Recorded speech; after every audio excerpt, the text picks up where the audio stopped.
Hi hello सख्यानो, मी संगीता. मला ना आजकालच्या मुलींना एक प्रश्न विचारायचा आहे. त्या ना काय करतात माहिती का, थोडंसं घरात भांडण झालं की उठतात आणि माहेरी निघून येतात.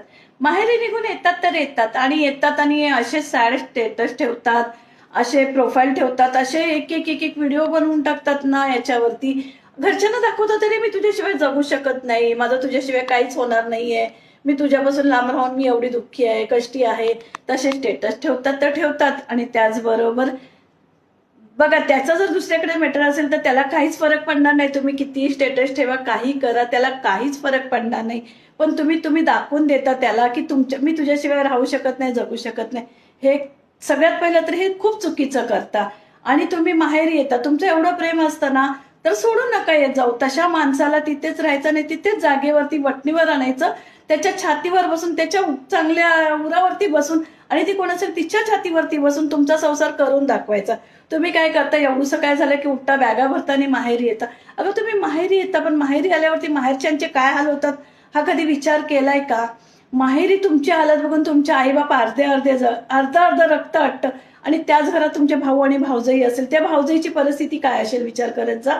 त्या भाऊजाईला काय वाटत असेल की जेव्हा तुम्ही माहेरी येऊन पडताना तेव्हा त्या आई बापाची आणि त्या सासू सासऱ्याची तिच्या तुमच्याकडे ओढ जास्ती होती की माझ्या मुलीची हालत अशी, माझी मुलगी खराब झाली, माझी मुलगी जेवत नाही, माझी मुलगी टेन्शन घेते, त्याच्यामुळे सासूचं लक्ष, आईचं लक्ष मुलीकडे जास्ती.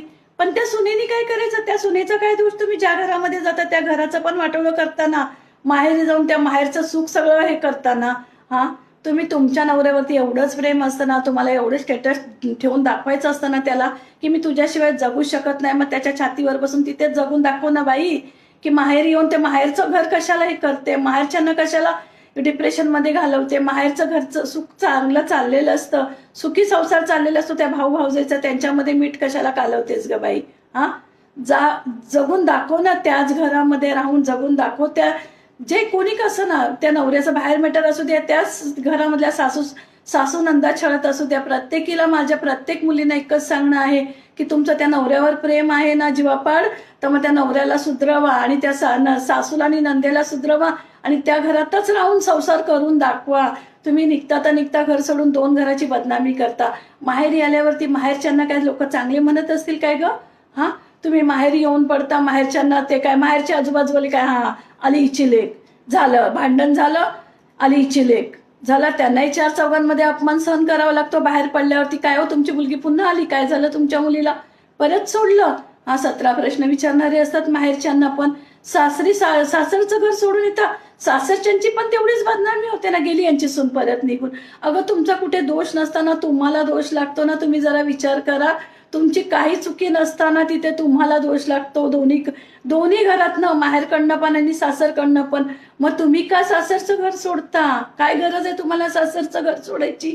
अगं अशा नवऱ्यांना सुधरवा ना, तशा नवऱ्यांना सुधरवा आणि संसार करून दाखवा जगाला. हा बाबा ठीक आहे, त्या घरामध्ये तुला खूपच त्रास होतो ना, तो तू बिंदास निघून ये, हक्काने निघून ये माहेरी, आणि माहेरी येऊन जॉब करून दाखव आणि त्यांच्या नाकावर टिचून चांगलं करून दाखव, स्वतःच्या हिमतीवरती जगून दाखव. असे फालतू स्टेटस ठेवून, असे रडकुंडे थोबडे करून आणि ते रडगाणं गाऊन काय दाखवतेस तू? कोणाला दाखवतेस? कोणाला खुशी होणार आहे तुझ्या असल्या चेहऱ्याने? कोणाला काहीच फरक पडणार नाहीये. तुला त्रास देऊन घेतेस. तुझा काही दोष नसताना तू स्वतःला त्रास देऊन घेतेस आणि त्याचबरोबर माहेरच्यांना पण त्रास देतेस. नका असं वागू ग मुलीनो. माझ्या पण पोटीपाटी आहे, मला पण मुलगी आहे, मला पण भाचे आहेत, माझं पण घर भरलं सरलंय. पण मी तुमची हालत बघून मी स्वतः सांगते, मला युट्यूबवरती अशा कमेंट आल्या 2-3 मुलींच्या की काकी असं झालं, ताई असं झालं, माझ्या नवऱ्याने अशी बाहेरशी ठेवली आहे. मी गावांची नावं नाही सांगत, त्यांची नावं नाही सांगत आहे, पण मला अशा कमेंट आल्या. त्याच्यावरती मी आज व्हिडिओ बनवावं म्हटलं की सगळ्या मुलींपर्यंत पोहोचू दे आणि सगळ्यांना कळू दे की तुम्ही काय चुक्या करता संसार सोडून आणि घर सासर सोडून तुमचं नाव कुठे उज्ज्वल होत नाहीये. तुमचा दोष नसताना तुमची नावं खराब होत आहेत. जरा विचार करा आणि घरातून पाय काढताना विचार करत चला की सासरचं घर सोडायचं का तिथेच राहून दाखवायचं, त्या नवऱ्याच्या छातीवर बसून संसार करायचा, त्या सासूच्या आणि त्या नांदेच्या नाकावर टिचून संसार करून दाखवायचा तिथेच राहून. कशाला येता का तुम्ही माहेरी? माहेरी येऊन माहेरचं घर बर्बाद होतं. तुम्हाला कळतं? त्या माहेरी आल्यावरती त्या भावजाईची हालत काय होते, त्या भावाची हालत काय होते, त्या आईबापाला कुठे तोंड दाखवायला जागा नाही राहते. तुम्हाला कळतं? तुमची एक चूक, हा, फक्त तुम्ही संसार सोडता आणि माहेरी येऊन बसता. काही चुकी नसताना, तुमची चुकी नसताना किती जणांना भोगायला लागते हे सगळं तुम्ही जरा विचार करत चला. आणि घरातून पाय काढताना ना विचार करा जरा की मी सासर सोडून जाऊ का नको, की नांदून दाखवायचंय मला. आमच्या वेळचा संसार एवढा खराब होता ना. तुम्हाला माहितीये ज्यांची लग्न 91, 92, 95 मध्ये झालीत ना, त्यांनी असे संसार करून दाखवलेत आणि आज आम्ही हिमतीने जगून दाखवलेले. आमच्या सासवा तर असल्या खट्ट्या होत्या ना की सकाळी 3:30ला उठवून बसवायच्या. अशी हालत होती आमची आणि आम्ही तशा घरात संसार करून नांदून दाखवलेलं आहे. तुमचं तर काहीच नाही. आजकालच्या सासवाही तशा नाहीयेत आणि नंदाही तशा नाहीत. पण एवढ्या कारणावरनं घरं सोडू नका. आणि ज्या नवऱ्यांचं बाहेर मॅटर असेल त्या नवऱ्याच्या छातीवर बसून संसार करून दाखवा. तुलाच करायचंय, तू बाहेर 56 ठेव, मला वेळेवरती घरात पुरव, मला घरात सगळं दे, मी इथून कुठे हलणार नाही. त्या नवऱ्याचा संसार करून दाखवा आणि त्याला पुन्हा त्याला जागेवरती टाळ्यावरती आणा.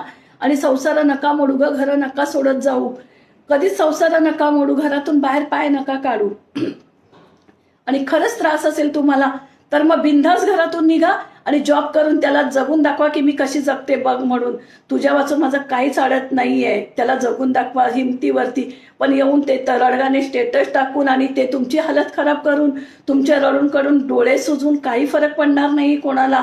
तुम्ही विचार करा, तुमचा दोष नसताना, तुमची काही चुकी नसताना जग तुम्हालाच दोषी ठरवतं, जग तुम्हालाच नावं ठेवतं. म्हणून कधी पण घरातून बाहेर पाय काढताना विचार करून पाय काढा मुलीनो. मी आज एक आई म्हणून, बहीण म्हणून तुम्हाला समजावते, कारण की माझ्या पण पोटीपाटी दिलेल्या आहेत. म्हणून मी तुम्हाला समजावते की घरातून पाय काढू नका. आणि काढत असाल, जर जास्तीच त्रास असेल तर बिंदास त्या संसाराचं, त्या घराचं नाव सोडून द्या आणि येऊन मस्त जॉब करा आणि स्वतःच्या हिमतीवरती जगून दाखवा त्याला आणि तुमच्या घरच्यांना. पण असे रडके स्टेटस ठेवून आणि रडकं सगळं रडगाणं गाऊन कोणाला काहीच फरक पडणार नाहीये. त्याचं जर बाहेर मॅटर असेल तर त्याला काहीच चारण्याचा परिणाम होणार नाही त्याच्यावरती. स्वतःची हालत खराब करून घेऊ नका. चला आणि काहीतरी बदल घडवा स्वतःमध्ये. माझे व्हिडिओ जर खरंच आवडत असतील तर पुढे पाठवा आणि फॉलो करायला विसरू नका. माझे व्हिडिओ आता असेच असणार आहेत. मी बिंदास बोलणार आहे, मी फटकळ बोलणार आहे आणि मी फटकळच बोलणार आहे. चला, फॉलो करायला विसरू नका.